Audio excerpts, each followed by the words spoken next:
going on, ladies and gentlemen? Ducks, dinosaurs, extraterrestrials, whoever you are, thanks for finding us right here on the Sports Mix, where we take a whole bunch of North Central Ohio sports, we throw them into a conversation cauldron, we mix them up, and we bring them to you live and free right here on the OH Report. My name is Brian Skowronski. I got a couple of guests with me, as always, Travis Berardi, a OH reporter, and then from the Mansfield News Journal, Jake Furr. And like we always do to kick off the show, we'd like to tell you guys what impressed us most over the last week. So let's kick things off with the big three. Travis, we'll let you go first. We'll start with number 3, and it goes to the Mansfield Christian girls soccer team. Mid-Buckeye Conference champions took Crestview to overtime before they got the winner. They are my number 3 squad. Number 2, Taylor Huff, 4-time OCC Player of the Year that just came out last night. Congratulations to her. I don't know if there's been any girl that has been able to accomplish that feat. Yeah. Do you guys know? We don't think so. I'm gonna say no, but yeah. And then my number 1, it's the golfers. Galleon golf team heading back to state, district champions, led by Spencer Keller, 73, who was medalist. And also got to give a shout out to Ryan Chapman from Ontario. He shot a 78. He will also be in Columbus, where I will be as well on Saturday to get the final round of that. So hopefully we have some state champions coming back in North Central Ohio on Saturday. Yeah, I think the Tigers got a really good shot of bringing home the big kahuna there. So we're happy to have that coverage for you guys. Jake, who do you got this week? My number 3 is going to go to Brady Tedrow. I know the Colts lost, but they kept it really close against a very good Edison team. Tedrow had 34 carries, 253 for 2 touchdowns, and just a huge effort from him as a senior, knowing this is it for him. I mean, that's his last playoff game that he's ever going to play in. So he kind of went out on a big note there. Number 2 is Claire Hennig, Ontario tennis player. She advanced the district. She's only the 3rd player since 2000 in Ontario history to go to district. So that's a big accomplishment for her in a singles competition that's absolutely loaded in that sectional. And I think the top 4 spots went to Richland County athletes. So it's a big deal for that. And to be only the 3rd one since in 20 years, I mean, that's huge in itself. Number 1, though, goes to Mandy Rominski from Lexington, who last night punched her ticket to state as an individual. She carded an 8 on one hole and then rebounded in a playoff hole. Hit a 60-degree wedge within 5 feet and tapped it in for birdie and punched her ticket to state. So I mean, that's huge. When I shoot 8s, it usually follows up with another 8. Sure. So for her to come out there, play one of the worst holes that she's played all year, rebound in a pressure-packed playoff hole to birdie out, man, that's a big deal. She's going back to state, I believe. I think she's been there 4 times now, so that's huge for her. All right, and for me, I'm going to start things at number 3, Tuesday night. Trevor Fair for Lexington boys soccer. He had a hat trick against Clear Fork, all in dazzling display too. 3 really cool looking goals. They knock off the Colts, their first loss of the season, and it wasn't even close. Trevor was a big reason why, an incredible striker, had a lot of cool one-on-one plays too, so he is my number 3. And number 2, I got to go Ethan Snyder from Ontario, the senior quarterback. I know the competition was Vermilion, but it was the first playoff win for the Warriors since 2001, and that kid barely missed. Jake, I believe you've seen it with your own eyes. Yes. 11 of 14 through the air, 5 touchdowns to 3 different receivers. He was absolutely incredible. But at number 1, I got to agree with Travis Berardi. The Galleon Tigers, what they did on the golf course, we got to watch them in person. It seems like they're struggling out there, but they're coming up with pars pretty much every single hole. It is amazing how well they keep their composure. They got some really good kids. You talked about Spencer Keller, Maddie McMullen as well. They both went sub 80, and they won districts by 25 strokes. 4 straight trip to state. I don't think any golf team in our area has ever accomplished that. Have you ever shot under 80? I haven't. I've shot under 80 2 times, but never on a course like Findlay Country Club. That's for sure. It was a lot easier elements and conditions out there when I played. Yeah, it's just hats off to these teenagers that are shooting under 80. When I was a teenager, I was shooting 160 or something like that. So. This was shot last week, wasn't it? And like Jake said, I shot 42 at Oak Tree on the back 9 on Monday. For some of these players to keep their composure, like after an 8 to bounce back with a birdie, like that's what I was most impressed with these Tigers golfers, is that I saw a string of I think it was 3 straight bogeys for McMullen. Yeah. And he just never flinches, just, you know, gets back over, just writes down his score and gets on to the next hit. You made the joke you were covering him on those 3 holes and you left because you thought you were giving him a jinx or giving him a little more pressure, but I might have. I think it was the only 3 bogeys he had all day. It might have been, but it's just awesome to see these golfers excel so well in this area, and Galion just year in and year out, just what they do down there is amazing. Yeah, really no shock that they were able to win districts, maybe in the fashion that they did, but there were some stunners this past week. Let's talk about who your #1 stunners were. Jake, we'll let you go first on this one. You know, I was going to put this player into my top 3, but I think she deserves kind of her own little spotlight. But Brooklyn Fultz, the Mansfield Senior Tigers soccer player, had 7 goals and 2 wins last week. She had 4 goals in one game and a hat trick in another. I mean, that's huge. You know, especially in a program that's, you know, struggling a little bit. That they needed that bright spot, and she gave it to them. I think she earned. I believe she was a first-team OCC selection last night. So I mean, that maybe not a stunner, but you know, it's just nice to see that one athlete kind of make a name for herself and pick it up pretty big. What stunned you, Trav? It just, for the football playoffs, the overall seeding. There were so many area teams here with low seeds. South Central, a 21 seed. Buckeye Central, a 19 seed. They won. Clear Fork put up a really big fight as a 20 seed. It's just the way that coaches seeded this really didn't show the way these teams played throughout the season. I mean, you had these teams that went 1-5 or 0-6 in a tough conference, didn't get a chance to play those non-conference games, didn't get a chance to play a couple more games to really peak and get, you know, into the postseason. But you see a Buckeye Central team, tough Northern 10 schedule, get 1 win against Bucyrus and then go to Wellsville 3 hours away and pull off the victory. And it says about the seeding maybe was a little off just because there's only 6 games, or the fact that we just don't realize, because we watch it all the time, that these conferences in our area might be better than most conferences outside the area. Maybe a Buckeye Central at the bottom of the N10 is as good as like the middle of the pack teams in Wellsville's conference. So just that shock to me that so many lower seeds from our area competed, and some almost pulled off the upset and some did. Well, I'm going to talk about one in particular that did, and that is South Central. Yeah. We want to talk about a team here, 0-6 on the season, hadn't won a game, had never been in the postseason, and what do they do on the road at Fairport Harding? They whooped them off the field, 41-7. It wasn't even close. So the South Central Trojans, to me, has to be the #1 stunner. Who saw that? A running clock coming for the road team as the lowest seed in their region. It's called making it happen, baby. It, yeah. And they, I believe they get Lamoureux back as well. Yeah. So let's make it 2. Yeah, they might make it 2. Never know. Hey, with everybody getting into the postseason mix this year, it's definitely exciting. And we knew that we were going to get some Cinderella stories. We'll see if the glass slipper continues to fit for South Central. All right, we're going to send it out now to Chef G-Man. He's cooking up with a few spices right now, all the flavors of some football facts. Take it away, G. Oh, that will look awesome in the backyard. Oh, hey there. Didn't see ya. Welcome to Recipes for Success with G-Man.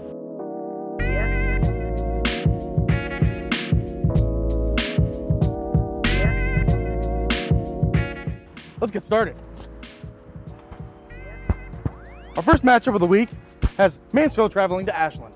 However, the Arrows beat the Senior Tigers earlier this year. To start off, I believe the Tigers got a good chance of going to Community Stadium and upset the Arrows. Here's what they're going to have to do. Starting off with stud quarterback Brock Hill, a little pinch of his athletic ability and passing ability can get the Tigers going. Secondly, Avion Gross. This man does it all for the Tigers, receiving, running, and defensively. They're definitely going to need him for a big win on the road. And after Avion Gross, the Tigers need a little bit of that good juice. Give me a little bit of sip of that. Pour a little bit of that in the cup and a little bit of G-Man's secret sauce, and they're good to go. After you got everything in your mixing bowl, let's head over to the oven and put this in the baking section. Open that oven door, slide that puppy right in and put that baby on 350 bake, and you're set nicely. Our next game of the week is Crestview traveling to Cary. Heated matchup here. The game's going to be decided in the trenches. So if you're the Cougars, you got to win the line of scrimmage. Let's put a pinch of that into our mixing bowl. Nextly, let's move on to the quarterback, Ross Kuhn. Incredible season so far. Ross been playing amazing and leading this offense. They're just so prolific, it's insane. So you got to have Ross Kuhn. Put that into your mixing bowl.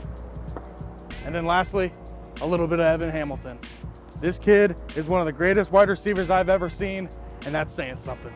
After all that Cougar sauce is put in your mixing bowl, let's head over to the oven to put this one on the grill. Open that puppy up right there and set her up there nicely. Door's not gonna shut, but no worries. Set this on high heat, and that'll get you your secret formula.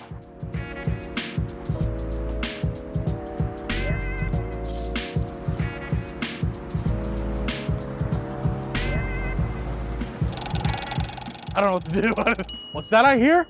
Is that the dinner bell? Somebody stop Travis. He's gonna eat all the food. Man, I can't wait to see this one, folks.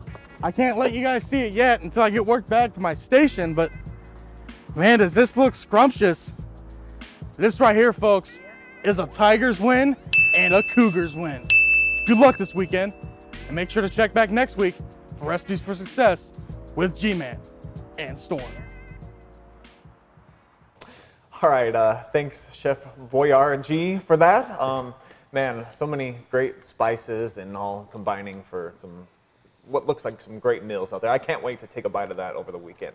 All right, guys, the volleyball brackets are out. We're going to talk specifically about Division II district here, where we have a lot of our local teams here in North Central Ohio, specifically from Richland County and then Crawford County. Go ahead, we'll let you go first. Jake, break it down for me. What are you seeing in this district? Yeah, it's just such a tough draw for everybody. I mean, everybody in Richland County, I want to say. You know, Shelby and Clear Fork are going to meet up there in that first round game. I like that matchup. I think they split their two matches during the season in MOAC play, so that's going to turn out to be one heck of a game. But then you go right into Gallion for a sectional championship. Gallion's the number 2 seed, probably the best 2 seed that I've ever seen. I mean, they're really rolling right now. So, and I think they swept both of those teams in the regular season. So we could see those seasons ending early. Then we have Ontario picked up the 6th seed, but then, you know, that's a pretty good seed for that, you know, for this bracket. If it wasn't for number 1 seed Perkins, who's going to be advancing out. They should beat Clyde pretty easy. They'll advance out to Ontario, and I think those two teams already met this season. Perkins came away with a win. So again, I mean, if everything looks like it is on paper, that won't be a sectional title for the area. And then we have Lexington, who's actually playing really well right now. I think they've won 4 of their last 5 games. But then they get Bellevue, who's you know, a regional, you know, a possible regional team. So I mean, it's just a tough draw for the Richland County teams, man. I feel really bad because I think it could have gone different ways, and I think we could have had a team maybe squeak into a district semifinal, but just the way that things fell, man, it's kind of tough to see that. And I think obviously the Warriors got kind of the worst pick of the straw, if you will. Yeah. They didn't just lose to Perkins in the regular season. They got swept, and it was pretty bad at the arena, too. And they got a couple of studs. I seen Ziegler and Baker, a couple of kill specialists, over 200 kills on the season. Yeah. That's a tough matchup for them. Maybe they can produce a little bit more than they did in their first meeting, but man, you're right. It doesn't look like we're going to get a Richland County team into the Final Four, into this district. And Gallion, in my opinion, is probably the team to beat. They did just come off a loss, though. Buckeye Central, who's a great Division IV team, just beat them in a 5-set thriller. But before that, they had won 14-15. So yeah, I think you got to like the Tigers in this one. Yeah.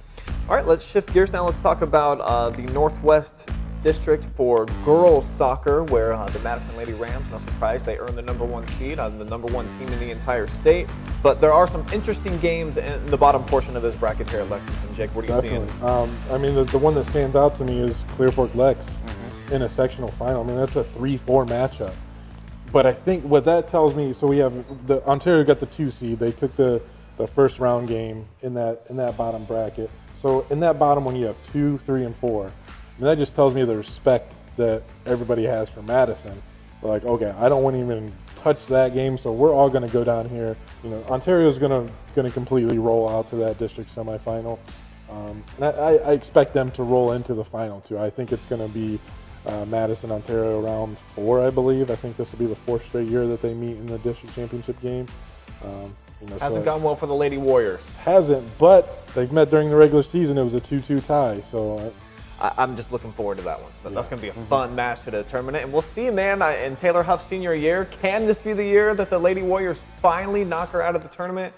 Doubtful, but we'll see. That's why they play the games. I will say, whoever wins that district, I think it's going to be a cakewalk into the state semifinal for sure. I think that region is just so weak. Whoever comes out of this district is just so much better than every other team in that region. I think it could be a couple 10-0 wins into the state semifinal. Wow. Kind of like last year. Yeah, it was a lot like last year.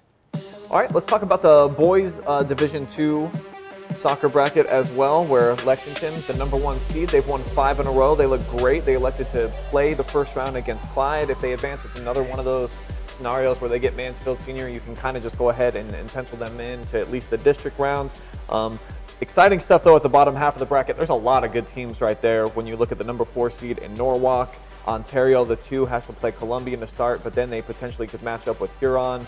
And then Galleon going toe-to-toe with Clear Fork, who just suffered their first loss of the season on Tuesday. So, boys, who are you liking in the bottom portion of the bracket? Trav, you can go first. I like that Clear Fork Ontario rematch in the district semifinal. I mean, they tied in the regular season, but you can't have ties in the tournament. So that would be a very evenly matched game.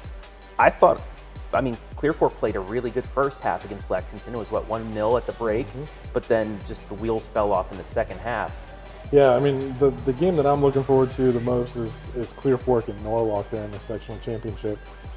Norwalk, I think they finally got the seedings correct when they were seeding these. I know in years past they were like, okay, those teams up north, like Vermilion and Norwalk and Huron and Edison, they have great records. Right. But they just don't play the type of opponents that, the Clear Forks, the Ontarios, the Lexingtons play. They always load their schedule up with state powers. They've been battle tested, like I said, and I think they're going to kind of cruise out there to that semifinal and come up with that Clear Fork and Ontario rematch that we've all wanted and can't end in a tie now that it's tournament time. So that'll be a lot of fun. Lexington's going to flat out roll all the way to the district championship game, I think. And I'm excited to see either a rematch with Clear Fork or a rematch with Ontario from game 1 of the season, just to see how those two teams kind of evolve throughout the year. I think that'll be a lot of fun to watch. Well, it better be a better Clear Fork team than what we saw the other night, because they barely even got a shot off against Lexington. That's about as dominant of a performance as I have watched in a boys soccer match in a long time, and especially a undefeated team like Clear Fork. So I guess what they have going for them is that Norwalk, like you mentioned, they got the 13 wins or whatever. It looks great on paper, but they've come down here for a couple of matches. They got absolutely trashed by Lexington and Ashland both.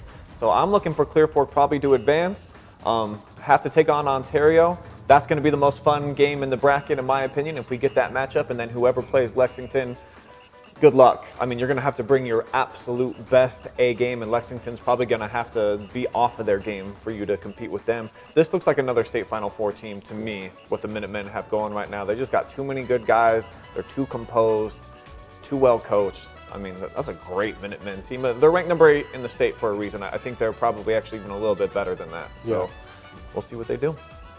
All right, guys, that's going to do it for our bracket breakdowns here, but we do have some football still going on. Just tell me, what's the one game that you're most excited to see this weekend, Jake? What outcome are you most looking forward to at the end of the night, knowing who won? The one game that I'm actually going to on Saturday, Ontario at Kenton, man, that's going to be a shootout. The ball's going to be flying all over the field. Kenton, that's pretty much all they do is throw the football. I know last week I talked after the game, after Ontario beat Vermilion, I talked to Chris Millen. He's like, eventually we have to establish the run.